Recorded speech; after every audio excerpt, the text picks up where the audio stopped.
নমস্কার বন্ধুরা, শুভ সকাল। আশা করি সবাই ভালো আছেন। দেখছেন খবর প্রতিদিনের মতনই। তো আপনাদের সাথে আমি শুভঙ্কর। আজ আমাদের জন্য খুব একটা মানে পবিত্র দিন। আজ রাম মন্দিরের উদ্বোধন। আজ একটা সত্যিই পবিত্র দিন যাকে বলা যায়। এরকম আমরা কি বলুন তো, আমরা সাম্প্রদায়িকটাই নিয়ে আমরা মানুষকে মেরে ফেলছি, যেটা সত্যি কথা। আমরা মানসিকতার দিক দিয়ে ভালো না হয় আমরা সাম্প্রদায়িকতার মধ্যে এসে আমরা নিজেদের প্রতি ক্ষতি করছি। আমরাই মানুষ, আমরাই সব কিছু, রক্ত একটাই, রক্তই লাল। তো এগুলো জিনিস বন্ধ করুন, সাম্প্রদায়িকতা বন্ধ করুন।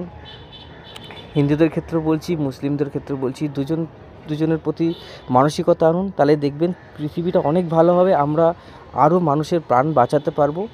একজন অন্যজনের প্রতি ঘৃণা করবেন না বন্ধুরা। আমি সবাইকে বলছি, আমরা মানুষ, আমাদেরকে একসাথে থাকতে গেলে, আমাদেরকে পৃথিবীতে বাঁচতে লাগে সবাইকে একসাথেই বাঁচতে হবে। সাম্প্রদায়িকতা কোনো কিছুই কিন্তু নয়। সাম্প্রদায়িকতা আমরাই আনছি আর আমরাই সব কিছু নষ্ট করছি। তো সবার কাছে অনুরোধ, হাত জোর করে, সাম্প্রদায়িকতার যে জিনিসটা হিন্দু মুসলিম, ওগুলো আমাদেরকে বন্ধ করতে হবে। আমরা একসঙ্গে একজোট মিলে অনেক ভালো কিছু করতে পারবো আর অনেক মানুষের প্রাণও বাঁচাতে পারবো। তো এটাই আপনাদের কাছে একটা বার্তা রইল। তো সবাইকে রামনবমীর প্রীতি ও শুভেচ্ছা দিচ্ছি। আজকেও রামনবমীর মতনই একটা উৎসব উদযাপন হচ্ছে। তো আজকে আমাদের রাম মন্দিরের উদ্বোধন। সবাইকে প্রীতি ও শুভেচ্ছা। তো চলে আসি আজকের গুরুত্বপূর্ণ ওয়েদার আপডেটে। সবাই দেখুন আর সবাই স্কিপ না করে ভিডিওটা দেখবেন আর দেখবেন ভালো লাগবে। অবশ্যই ভালো লাগলে শেয়ার ও লাইক করবেন, চ্যানেলটিকে বড় করার চেষ্টা করবেন। দেখতে পাচ্ছেন এই যে ভুবনেশ্বরে কিন্তু এই বৃষ্টির পরিমাণ একটু বাড়ছে।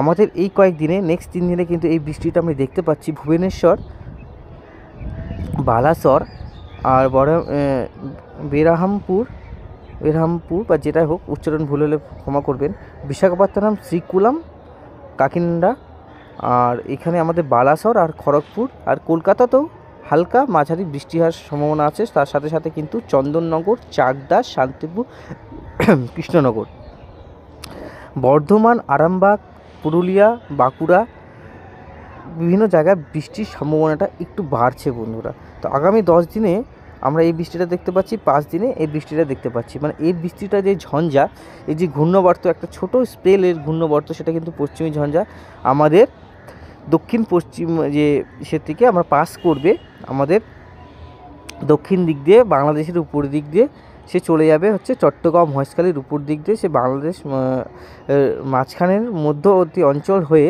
সেটা কিন্তু আসাম প্রবেশ করবে। তারপরে অন্য মায়ানমারে চলে যাবে। তখন সেটা আমাদের অতটাই আপডেট দেওয়াটা ঠিক মানে দেখালে অনেকটাই হয়ে যাবে, ডিলে হয়ে যাবে, ভিডিওটা অনেকটাই বড় হয়ে যাবে। তো আমি চলে আসি পাহাড়ের দিকে। দেখছেন দার্জিলিংয়ে কিন্তু বৃষ্টিপাতের সম্ভাবনা অনেকটাই বেশি। তার সাথে সাথে চলবে স্নোফল। আর এখানে যে আপনি দেখছেন গাইচিয়াং, ইয়াসকুম, এই পাশে প্রচুর পরিমাণে বরফ পড়ার কিন্তু সম্ভাবনা তৈরি হয়েছে। গ্যাংটক, মানে আপনারা যারা যখন আপনারা ঘুরতে যান, পাহাড়ে ঘুরতে যান, তখন আপনার স্নোফল দেখার ইচ্ছা করে, তখন অবশ্যই কিন্তু চান যে না, আমরা যখন যাব তখন যাতে স্নোফল হয়। এখন কিন্তু দেখছেনই ফেসবুক ও ইউটিউব সব জায়গায় কিন্তু এই স্নোফলের ভিডিওগুলো কিন্তু অনেকটাই প্রোভাইড করা হচ্ছে আর সেগুলো কিন্তু দেখানোও হচ্ছে যে স্নোফলের ব্যাপারগুলো। যেমন আমরা কাশ্মীর, শ্রীনগর, মানালি, এই সব জায়গায় কিন্তু স্নোফল হয়। আর ওখানে কিন্তু রিয়েল যে স্নোফল দেখার ইচ্ছা সেটা বন্ধুরা, সেটা কিন্তু দার্জিলিংয়েও সম্ভব হচ্ছে। এখন দার্জিলিংয়ের আশেপাশে সিকিমে কিন্তু বরফ পড়ছে। তো বন্ধুরা, আমি চলে আসি রেন অ্যান্ড থান্ডারস্টর্ম মোডে। দেখুন এখানে যে বৃষ্টিটা কিন্তু ভুবনেশ্বরে আজকে কিন্তু বৃষ্টি শুরু হয়ে গেছে, হালকা মাঝারি। আস্তে আস্তে এই ঘূর্ণবর্ত আমাদের পশ্চিমবঙ্গের উপর দিয়ে ক্রস করবে। আধাটা পশ্চিমবঙ্গের উপর দিয়ে থাকবে, কলকাতার উপর দিক দিয়ে, আধাটা সমুদ্রে কিন্তু থাকার সম্ভাবনা। যে দেখুন এই যে বৃষ্টিপাত এইভাবে এগোবে, আর বৃষ্টিপাত কিন্তু সেরকমভাবেও না, হালকা মাঝারি বৃষ্টিপাত। আর উপরে যে স্নোফল, যে আপনাদের যেটা বলছিলাম স্নোফলের ব্যাপারটা, সেটা দেখুন দার্জিলিং পর্যন্ত চলে আসছে। এই দেখুন আপনারা বুঝতে পারবেন স্নোফল কতটা পাহাড়ে হচ্ছে। পাহাড়ে কিন্তু প্রচুর পরিমাণে বরফ এখন পড়বে। তো অনেক দিন পরেই বন্ধুরা আমার আমরা রোদ্রু দেখলাম। আমি উত্তরবঙ্গ থেকেই থাকি, উত্তরবঙ্গেই আমি বাসিন্দা। আর উত্তরবঙ্গে কিন্তু অনেক দিন পরে আমি রৌদ্র দেখলাম এখানে, এতটুকু ভালো, মানে এরকম রৌদ্রটা আপনি 10টার মধ্যে উঠে না, সেই 1টা-1.5টার পরে রৌদ্র ওঠে, তাও হালকা, কিন্তু আজকে রৌদ্রটা একটু ঠিক আছে, মানে তাও জামা প্যান্ট শুকানোর মতন। এই পরিস্থিতি খুবই খারাপ বন্ধুরা, রাত্রে 7-8 ডিগ্রি পর্যন্ত চলে যাচ্ছে তাপমাত্রা, আর দিনের বেলাতে একটা ঠান্ডা দমকা হাওয়া দিচ্ছে, সেটা কিন্তু প্রচণ্ড বরফের মতন ঠান্ডা, সেটা কিন্তু কানে বা হাতে লাগলে ঠান্ডা খুব লাগে। তো সেই জিনিসগুলো কিন্তু ফেস করতে হচ্ছে উত্তরবঙ্গবাসীদের, উত্তরবঙ্গের সাথে সাথে উত্তর দিনাজপুর, দক্ষিণ দিনাজপুর, মালদা পর্যন্ত এই জিনিসটা ফেস করতে হচ্ছে বন্ধুরা। তো আজকের দিনে কি কুয়াশা পড়বে কি পড়বে না সেটা মানে দেখে নিই আগে, যে কুয়াশা কি পড়ার সম্ভাবনা। আজকে কুয়াশা পড়ার সম্ভাবনাটা বেশি, যেহেতু ক্লিয়ার রৌদ্র উঠছে। তো ক্লিয়ার হলে রৌদ্র পড়ার মানে কুয়াশার যে মানে সেটা কিন্তু বেশি থাকে। তো আমি চলে যাব আজকে রাতের দিকে, যে 10টার সময় দেখি, 2টার সময়, হ্যাঁ ঠিক কুয়াশা পড়ছে, আর সেটা উত্তর থেকে দক্ষিণেই পড়বে। দেখুন যেটা স্প্রেড করছে বাংলা দক্ষিণের দিকে, এটা কিন্তু দেখুন এইভাবে কিন্তু সাদাটা মিলিয়ে যাবে, এই যে মিলে গেল। আর এই পাশে কিন্তু একটু কুয়াশাটা দেখা গেলো কমছে। 4টার সময় এখানে কুয়াশা থাকছে, মানে দেখুন কুয়াশা থাকছে এখানে, ভাবছেন না আমার এখানে কুয়াশা থাকবে না 7টার সময়, কিন্তু এটা কিন্তু র্যাডার সিস্টেম বন্ধুরা, এটা দেখাচ্ছে যে এরকম কুয়াশা থাকবে, আর এখান দিয়ে যাবে কুয়াশাটা, তার মানে এখানে 7টা-8টার সময় কুয়াশা থাকার সম্ভাবনা আছে।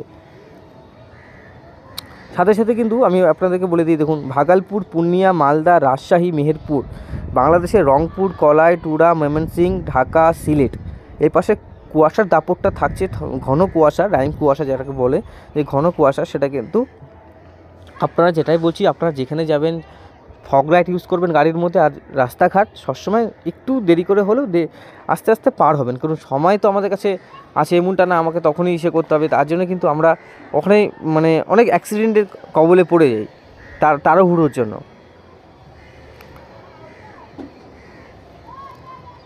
23 তারিখে দেখি বন্ধুরা, 23 তারিখেও কিন্তু কুয়াশা আছে, এমন নাই কুয়াশা নেই, কুয়াশা আছে, কম বেশি কুয়াশা থাকছে বাংলাদেশের সাথে সঙ্গে।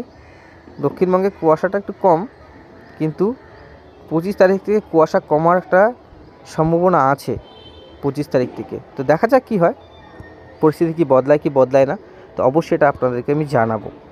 তো আমি চলে আসি এক্সট্রিম মোডে। ঠান্ডাটা কোথায় আজকে সব থেকে বেশি অনুভূত হচ্ছে সেটা আমি দেখিয়ে দিচ্ছি।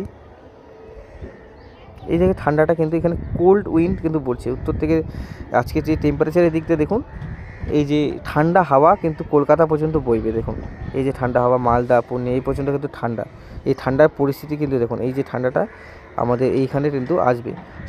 আজকে যদি মনে করুন আপনার সূর্য উঠতো না, এই ঠান্ডা হাওয়াটা দিত, তখন কতটা ঠান্ডা লাগতো। তার মানে কি বলুন তো, এই ঠান্ডার পরিস্থিতিটা কিন্তু আস্তে আস্তে কিন্তু এইভাবে নামছে। আমি যদি 22 তারিখে দেখি, 23 তারিখে কিন্তু এই পরিস্থিতি থাকবে, 23 তারিখে কিন্তু ঠান্ডা থাকবে, 24 তারিখেও ঠান্ডা থাকছে।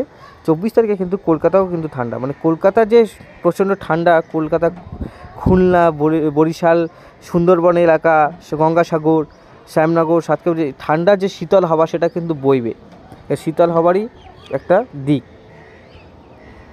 27-28 তারিখে কমার একটা প্রবণতা আছে, কিন্তু এই ঠান্ডাটা কিন্তু প্রচুর পরিমাণে এভাবে পড়ছে বন্ধুরা। দেখুন এই ঠান্ডাটা পড়বে সঙ্গে সঙ্গে, যখনই আপনার বেলা একটু বাড়তে থাকবে সঙ্গে সঙ্গে ঠান্ডাটা কিন্তু বাড়তে থাকবে, আর 12টা-1টা পর্যন্ত মানে গরম ভাবটা থাকবে, 1টার পর থেকে কিন্তু আপনার ঠান্ডাটা আরও বেশি অনুভূত করতে পারবেন বন্ধুরা, ঠিক আছে।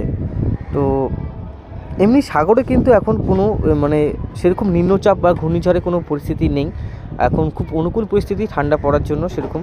আর এই ঝঞ্ঝার জন্য সে কিন্তু একটু মানে কলকাতা থেকে গরম হওয়ার সঙ্গে সঙ্গে কিন্তু আবার ঠান্ডাটা চলে আসবে, মানে বৃষ্টিটা চলে গেলে একটা হালকা একটা ঝঞ্ঝা কলকাতার উপর দিয়ে যাবে, ভুবনেশ্বরের উপরে ভালো ঝঞ্ঝা আছে, মানে ভারী ঝঞ্ঝা, আস্তে আস্তে এটা সমুদ্রের উপরে পাস করবে। তো আমি চলে যাব সিধা টেম্পারেচারের দিকে।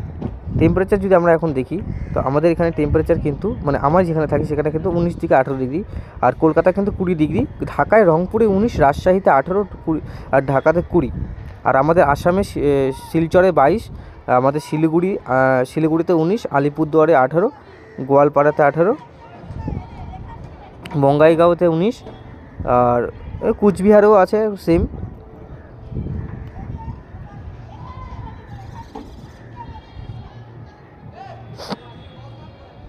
এই পাশে আপনার ঢাকা, ময়মনসিংহ, ফরিদগঞ্জ, মতিরহাট, মানে বাংলাদেশে 20, 21, 19-এর মধ্যে থাকছে, সেরকম অত বেশি হচ্ছে না, 24, 25।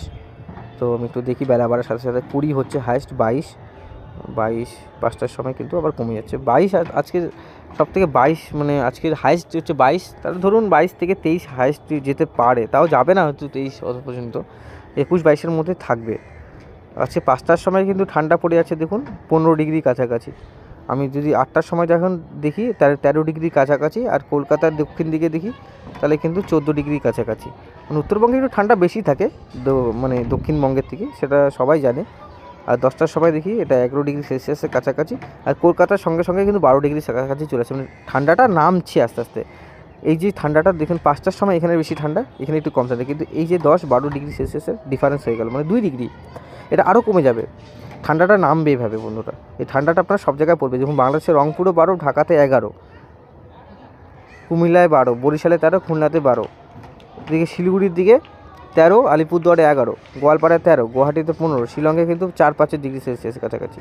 আমি যদি 12টার সময় যাই, 2টার সময় 10 degree Celsius, Kolkata 12 degree Celsius, আর মালদাতে 11, রায়গঞ্জের দিকে দেখুন, রায়গঞ্জ করণদিঘিতে 9,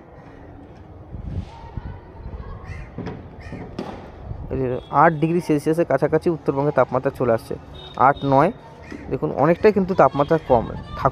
এই বাংলাদেশের পানাগড়, ঠাকুরগাঁও, রংপুর, দিনাজপুর, আমাদের পশ্চিমবঙ্গের বালুরঘাট, মালদা, ধুলিয়ান, নলহাটি, সিউড়ি 9 ডিগ্রি, দুর্গাপুর, বাঁকুড়াতে 9 ডিগ্রি, পুরুলিয়াতে 9 ডিগ্রি। দেখুন কতটা ঠান্ডা কিন্তু পড়ছে আজকে থেকে। তারপর দেওঘর, তারপরে হচ্ছে আপনার রাঞ্চিতে অনেকটাই ঠান্ডা, ধানবাদে 8 ডিগ্রি, খড়গপুরে 10 ডিগ্রি, কোলাঘাটে 10 ডিগ্রি, কলকাতায় 10 ডিগ্রি নেমে আছে, চন্দননগরে 10, শান্তিপুরে 10, বর্ধমানে 8 ডিগ্রি দেখেছে। দেখুন বর্ধমানে কতটা ঠান্ডা, দুর্গাপুরে 9, মানে এটা যাচ্ছে মানে করুন 8 তো 7-8-এর মধ্যে থাকবে। দেখুন ঠান্ডাটা কী হচ্ছে, ঠান্ডাটা আজকে পড়ছে, গোটাটাই কিন্তু ঠান্ডাটা পড়বে বন্ধুরা। মানে এখান থেকে এই যে ঠান্ডাটা পুরোটাই আপনারা যে দেখালাম ঠান্ডার ইন্টেন্সিটি, এই যে ঠান্ডাটা এটা পড়ছে গোটা জায়গাটা পড়বে বন্ধুরা। এটার জন্যই এইখানে দেখাচ্ছে এই ঠান্ডাটা কিন্তু এইভাবে পড়বে, বুঝতে পারছেন? এর জন্য এখানে নীল দেখাচ্ছে, মানে এই যে এক্সট্রিম একটা ঠান্ডা সেটা কিন্তু উত্তর থেকে দক্ষিণ সর্বদাই কিন্তু হবে। আস্তে আস্তে কিন্তু ঠান্ডাটা এই কয়েকদিন কিন্তু এরকমই থাকবে।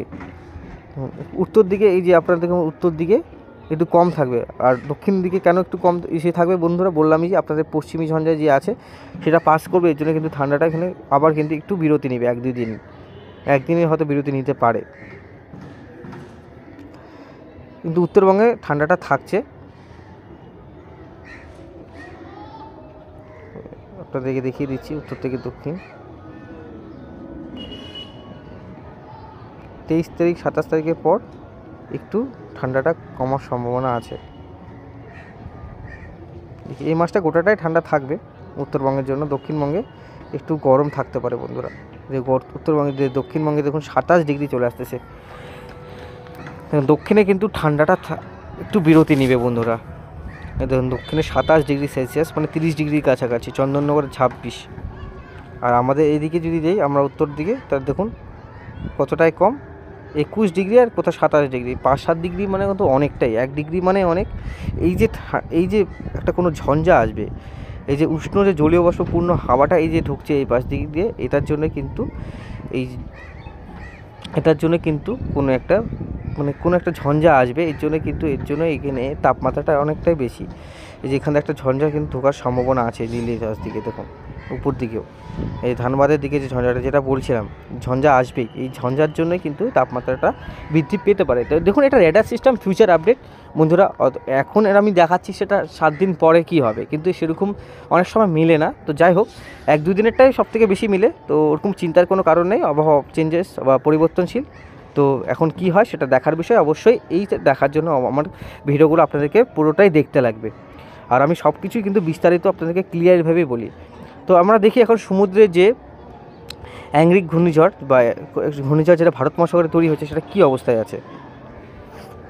দেখুন এই যে ঘূর্ণিঝড়টা এই অবস্থায় আছে, সেটা কিন্তু কোথায় আছে, থাইল্যান্ডের কাছাকাছি, মানে এই জায়গাটা,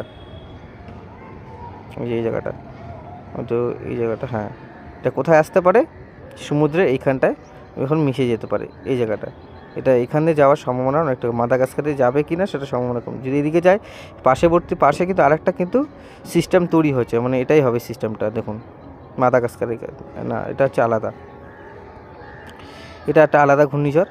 এটা যদি আমি মাপি, এটা ঘূর্ণিঝড়টা হচ্ছে কুইন্সল্যান্ডে কিন্তু অনেক গতিবেগ নিয়ে কিন্তু এটা কিন্তু আঘাত আনবে। দেখুন কত বড় মানে ঘূর্ণিঝড় সেটা কিন্তু এই দেখুন টাউন্স ভ্যালি বাউইন, আর এটা হচ্ছে কুইন্সল্যান্ডের উপকূলবর্তীতে আঘাত আনার সম্ভাবনা অনেকটা বেশি। এখন আঘাত এনে দিয়েছে। দেখুন এখন 154 কিলোমিটার কিন্তু এই ঘূর্ণিঝড়ের গতিবেগ হয়ে গেছে। এটা আরও বাড়ছে। দেখুন কতটা বড় ঘূর্ণিঝড়, ক্যাটাগরি 5-এর উপরে আছে এরকম যা মনে হচ্ছে আমার। এরকম ঘূর্ণিঝড় কিন্তু সাধারণত কমই দেখা যায়। দেখুন কত বড় একটা ঘূর্ণিঝড়। এই দেখুন টাউন্স ভ্যালিতে এ কিন্তু আঘাত আনবে 147, তো এটা আরও বাড়বে 150 কিলোমিটার উপরে কিন্তু এটার ঘূর্ণিঝড় আছে। কারণ ঘূর্ণিঝড় আমফানের মতন সেম, এর থেকেও বড়ো। এর দেখছেন কোথায় আছে ঘূর্ণিঝড়টা? এই দেখুন আপনাদেরকে ছোটো করে দেখাচ্ছি। এই যে ঘূর্ণিঝড়, এটা যদি দেখুন এই কত জোরে কিন্তু ঘুরছে। দেখুন এইটা কিন্তু আস্তে আস্তে টাউন্স ভ্যালিতে মানে যাই হোক, ভগবান এদেরকে সবাইকে সেফ রাখুক, ভালো থাকুক সবাই। এখানে কিন্তু আমার কথাটা কেউ মহতো যাবে না, যাই হোক। তো অবশ্যই এই জায়গাটা কিন্তু দেখুন কতটা জুড়ে ঘূর্ণিঝড়টা কিন্তু এই কিন্তু যাবে। দেখুন গোটাটা ঘূর্ণিঝড়টা দেখুন কত বড়। দেখুন এই ঘূর্ণিঝড় আস্তে আস্তে আবার সমুদ্রে যেতে পারে। দেখুন এই ঘূর্ণিঝড়ের বেগ কিন্তু শেষই হচ্ছে না, ঘূর্ণিঝড়টার ভিতরে থেকেই যাচ্ছে। এই ঘূর্ণিঝড় নাম 05U, এখনও ঘূর্ণিঝড়ের নাম এসে হয়নি। ঘূর্ণিঝড় আংরিক যে আছে, আংরিকটার নামকরণ করা হয়েছে। এটা আমাদের ভারত মহাসাগরে তৈরি হয়েছে এই ঘূর্ণিঝড়টি। এই যে ঘূর্ণিঝড় আমাদের ভারত মহাসাগর, এই যে ভারত আমাদের, এটা হচ্ছে বাংলাদেশ, এখানটায় ঘূর্ণিঝড়টা অবস্থান করছে। এই যে আস্তে আস্তে এটা এইভাবে মিশে যাবে বন্ধুরা, এখানে মিশে গেল। তো এগুলোর জন্য কিন্তু আমাদের ভারতবর্ষের জন্য কোনো কিন্তু সেরকম কোনো চিন্তার ভাঁজ ফেলবে না। আমাদের আরব সাগর, আমাদের বঙ্গোপসাগর, আর এটা হচ্ছে আমাদের বলে দিচ্ছি আপনাকে প্যাসিফিক যে ওশান যেটা আছে, এটা প্যাসিফিক ওশান আমাদের।